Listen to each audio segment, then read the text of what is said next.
Здравейте! Казвам се Виляна Ваклинова и ще ви представя накратко какво Европейският съюз представлява за мен. За мен Европейският съюз представлява светлина на възможности и единство.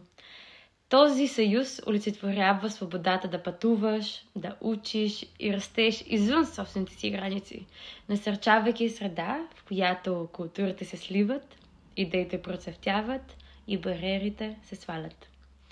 За мен, като човек, който се е възползвал от доста програми, особено Еразъм, която дава възможността на млади хора и на студенти да ходят на обмен или да учат в други европейски държави за няколко дни, за семестър или за година, това ми е предоставило възможността, която ако Европейският съюз не съществуваше, аз никога няма да мога да постигна.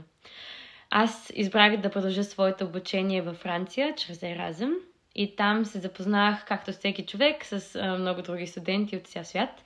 И винаги, когато си говорим, им представям какво е Еразъм какво е Европейския съюз и какво прави той за гражданите си, те винаги казват: защо не можем и ние да имаме такива програми в нашите държави? И винаги се ядосват, че при тях няма такива възможности.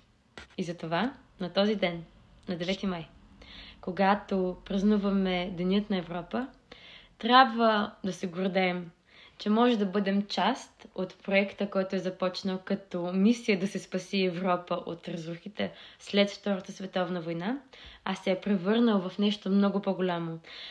Много по-голямо даже от това, което умовете за този грандиозен проект са си замислили.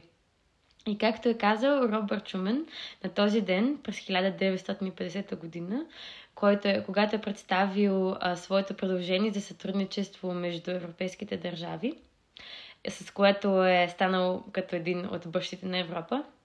Европа няма да бъде създадена наведнъж или според един план. Тя ще бъде изградена чрез постепенни и конкретни постижения. Честит Ден на Европа!